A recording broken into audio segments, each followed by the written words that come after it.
வணக்கம். என் பெயர் ஜெஸ்வின் செல்லம். வகுப்பு 4 ஊராட்சி ஒன்றிய தொடக்கப்பள்ளி சேரன் மகாதேவி, திருநெல்வேலி மாவட்டம். பழக்கதையை படிப்போம். வா, மட்டைப்பந்து விளையாட போகலாம். நான் விளையாடி கொண்டுதான் இருக்கிறேன். வா, சுண்டாட்ட பலகை விளையாட போகலாம். நான் அதைத்தான் விளையாடி கொண்டு இருக்கிறேன். வா, கால்பந்து விளையாட போகலாம். நான் ஏற்கனவே விளையாடி முடித்து விட்டேன். பள்ளியில் விளையாட்டு விழா தொடங்கியது. இதோ முதல் பந்து. அட, இப்படி ஆகிவிட்டதே. பந்தை என்னிடம் அனுப்பு. பந்து எதிரணியிடம் செல்கிறதே. அந்த கருப்பு காயை அடி. நீ நாள்தோறும் விளையாடுவேன் என்று சொன்னாயே, ஏன் பள்ளியில் சரியாக விளையாடவில்லை? நான் விளையாடியது அலைபேசியில் தானே. எங்கே செல்கிறீர்கள்? நாங்கள் விளையாடப் போகிறோம். நானும் வருகிறேன்.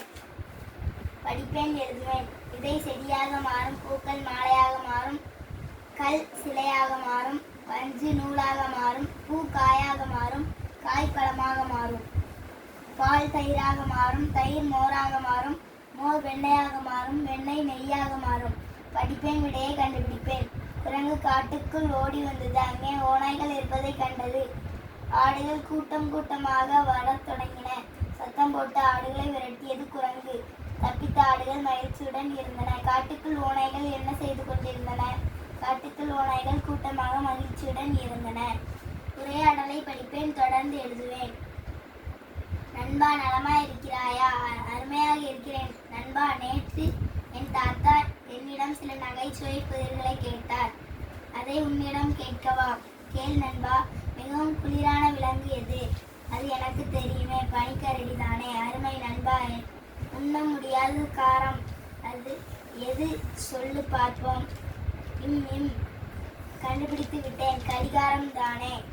இறுதியாக ஒரு கேள்வி. விலை மதிப்பான கீரை அது? தெரியவில்லை நண்பா. பொன்னாங்கண்ணி.